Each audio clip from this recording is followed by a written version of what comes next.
Good morning, good afternoon, good evening. I'm a real estate agent, author, and coach, but in no way I'm a financial advisor. I'm the XRP agent, and welcome to the Digital Asset News.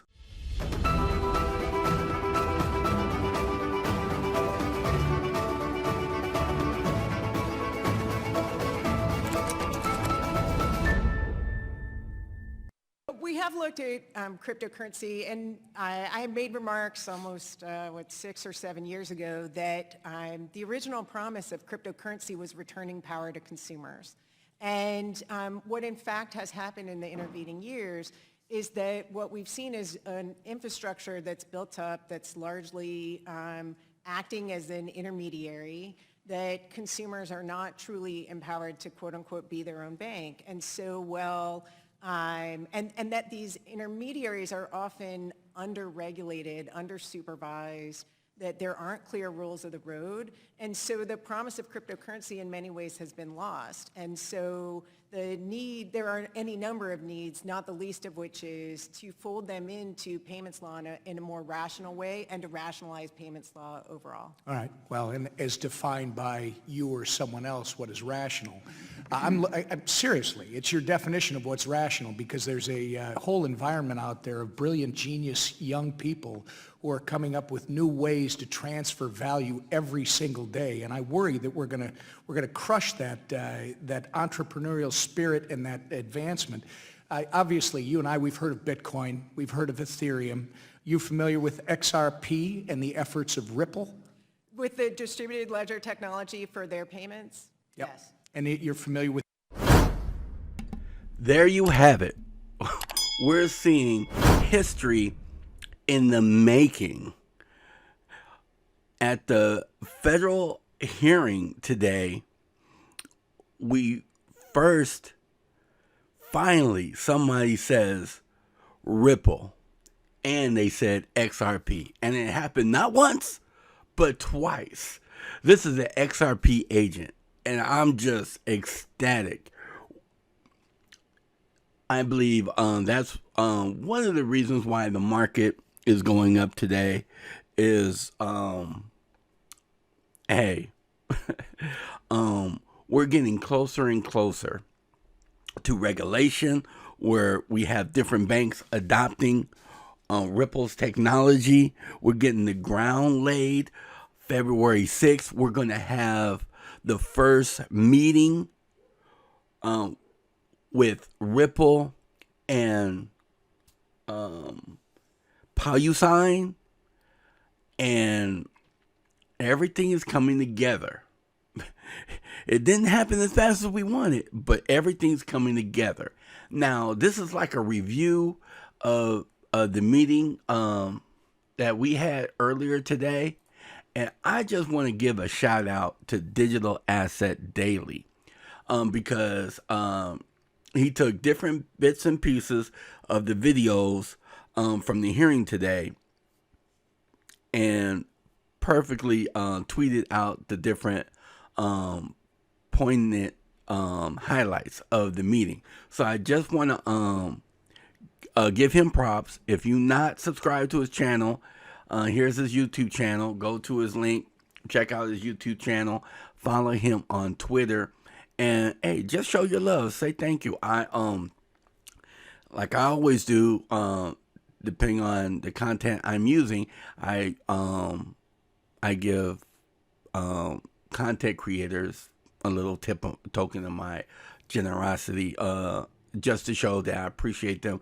taking the time out of their busy schedule to give us, the XRP community, content. Now, it could be relating to XRP or the blockchain in general, or about Bitcoin, different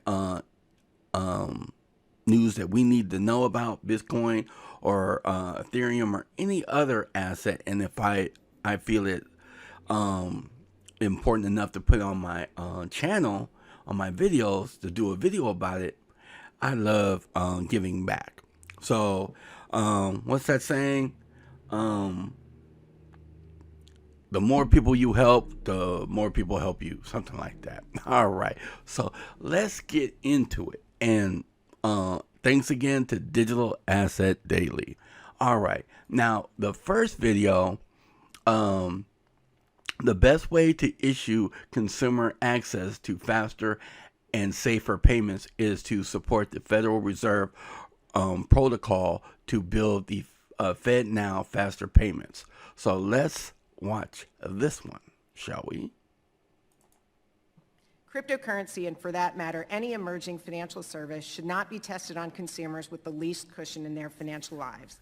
The best way to ensure consumer access to faster and safer electronic payments is to support the Federal Reserve's proposal to build the FedNow faster payment system, and not by empowering untested, unregulated corporate schemes such as Facebook's Libra.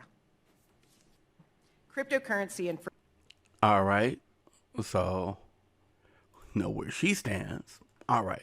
So, Mr. Emmer on speeding up regulatory clarity. Tongue twister. Hope I'm pronouncing this name right. Mr. Emmer on speeding up regulatory clarity. Let's hear what he has to say. What the... I had all this queued up. We can't see all the things out on the horizon. We have to make sure we're very careful. And this institution in particular has to start moving a little quicker with the certainty questions that we talked about in the marketplace. Because at the end of the day, that is where we're going. And I think people need to be very clear. We can either help facilitate this technology advancement, or it's going to happen without us. And God forbid it happens somewhere else where we don't have any say. We can't see.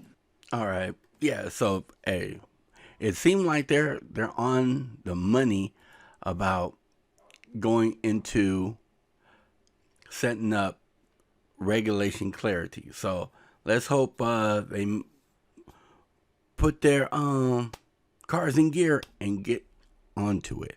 Now, the next one, the only true private thing left is cash. We can identify people on the internet. So this is basically what he says in the video. It's funny when I hear from even one of my own colleagues that crypto is the preferred method of laundering money. Well, my colleague, Mr. Payne, just pointed out the only truly private thing left is cash. We can identify people on the internet. It's funny when I hear from even... And then I don't know if he touches on this with his spot videos, Digital Asset Daily, but he also make a comment of a certain drug dealer that had millions of dollars in cash, just sitting around. So, makes a good point. It's like, well, hey, Bitcoin and digital assets, you can buy drugs with it, and you could, launder money. Well, with the regulation clarity and different regulations coming up, that will be harder and harder to do. Now with cash, you could do that all day long, and just because you're a bank, sometimes that's easier. It was a documentary of a bank that was washing trillions of dollars for the drug cartel. But hey, I digress. All right, the next video, transitioning into a blockchain system. Is this a tech or regulatory challenge? Let's hear what he has to say. You also mentioned, Mr. Ahmed, we have 50 seconds, AML BSA compliance. As we transition, or potentially, hopefully transition to more of a blockchain system, that's one concern that everybody raises. Can you just provide your perspective on that? Is that a tech challenge? Is that a regulatory challenge? How can we be comfortable in that world? I think, as we heard, there are technological solutions to be able to track, transactions even with cryptography, depending on the type of cryptography, and it's quite a prism and quite a range, depending on what the solution is that's being offered. And then there's a regulatory challenge of how do you actually, go after the types of things that you're worried about, but ensure that legitimate transactions are getting through. So I think it's probably a little bit of both. You also mentioned, Mr. Ahmed, we have 50 seconds. And so let's hit the next video. I like how they're like talking about it needs to be regulatory clarity in this new cryptocurrency blockchain system. Now, Mr. Davidson on blockchain and regulatory clarity. Let's cue this one up. Because there's a fear that there's all this abuse. There's been some fraud in the crypto space. And rather, the solution isn't to just avoid that space altogether. It's the exact opposite. It's to provide regulatory certainty and legislative clarity that does not exist currently. Blockchain broadly protects personally identifiable information, and done correctly, it eliminates or can eliminate intermediaries, true distributed ledger technology.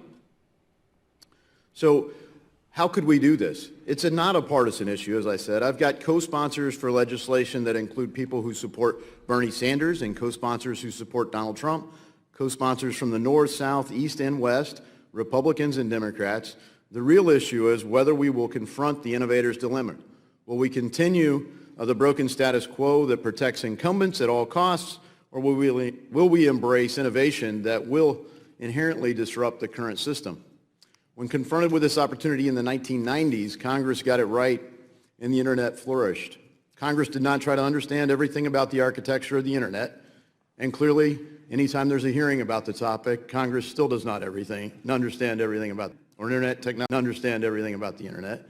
In fact, no one has yet envisioned all the use cases for the internet or internet technology. So how does all this relate to payments? Innovators in payment systems are flourishing, but unfortunately they're often launching projects outside of the United States, not to avoid our regulations, but to find legislative clarity in places like Switzerland or Singapore. So will we unleash the power of our innovative economy? Will we provide legislative certainty where it is absent with bills like the Bipartisan Token Taxonomy Act? Will we finally address the foundational problem of privacy? And finally, will we allow all Americans to interact freely and privately without intermediaries that collect, monetize, and often compromise our data? They slow the payment system, charge fees, and do make banking less accessible to some people. Okay. So I think it's a good point when they're talking about regulatory clarity and how when the internet started up, they had it let it flourish without bogging it down and killing it before it can grow with all this regulation, but when they start maturing, then they take it out the sandbox after they find out what's going to go right and what's going to go wrong. So this is pretty cool. All right. So let's go to the next one. And I think he got this clip from Aiden Trading. I think I see his little brand right there. So shout out to Aiden Trading. Keep up the good works. All right. So let's go to this one. All right.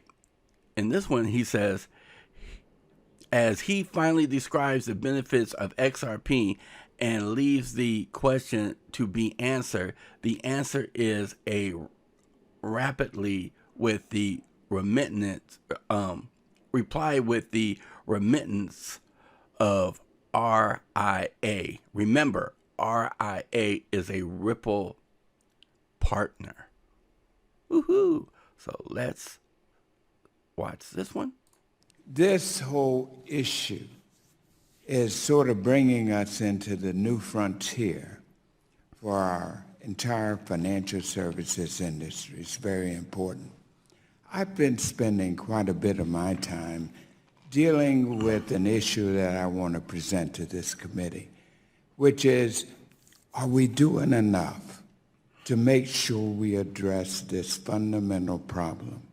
According to the most recent statistics, there are 58 million unbanked and underbanked folks out there.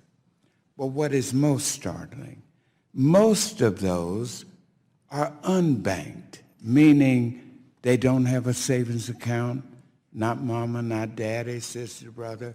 Nobody in the household has a savings account or a checking account. So, Mr. Ahmed, let me start with you. How do we address this to make sure that we are providing the transparency, the affordability, the convenience for these consumers, but access to electronic payment systems have traditionally required a savings account or a checking account, which presents challenges here. How are you all at PayPal, which has certainly been a forerunner in all of this, addressing this issue to make sure we bring everybody along with us as we make this technology jump? Sure. Thank you for the question, Mr. Scott. So I think it has to be done in partnership. So PayPal's a technology company, but there are all sorts of entities that are on the ground in the communities, in the places where you're talking about. Think of retailers, maybe a 7-Eleven, a Walmart. Think of a remittance provider like ARIA. You said it, ARIA, a Ripple partner. So thank you, Digital Asset Daily, for that one. Now let's go to the next one. We're starting to get into the juicy stuff. All right. Companies like IBM are doing work on this too. They're amazing things. IBM WorldWire uses XLM and XRP. This is a hot and quick. Companies like IBM are doing work on this too. The Plastic Bank is a pilot program that has proven to be successful in Haiti, where a digital asset is provided in return for cleaning up plastic waste. I mean, they're amazing things. Companies like IBM are doing work. And this is just, I'm showing these videos because it's laying down the foundation of letting you know that all these things are coming together, and eventually, once they're implemented, we're going to be looking back like, man, I miss those days of, sub 20 cents, sub 25 cent. Now XRP is at 25,000 or 2,500. You just got to understand, as much as we want time to stand still, it's going to keep moving. All right. The next video from Digital Asset Daily. Are you familiar with XRP and the effects of Ripple, the money shot? You familiar with XRP and the efforts of Ripple? With the distributed ledger technology for their payments? Yep. Yes. You familiar with XRP and the efforts of Ripple? Say it again. With the distributed ledger technology for their payments? Yep. Yes. You familiar with... Hell yeah. That's the money shot right there. All right. So let's go to he asked us some more questions. What about Stellar, which is facilitating cross-border transfers? Are you familiar with that one? No.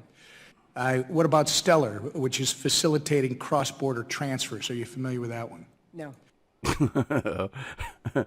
No, I'm not familiar with it. All right. So those are the videos from Digital Asset Daily. I want to thank him. And it seems like most of those videos he got from Aiden Training. So give Aiden Training a shout out. Hey. And El Crypto King, he tweets out breaking Congress directly mentions both Ripple and XRP in recent hearing. So I just want to give him a shout out and him some love. Now, let's look at the market right now. All right, so Bitcoin is up 24 hours, 2%, is at $9,539. Now, let me pause this video right quick. I'm back. Look at the power of editing.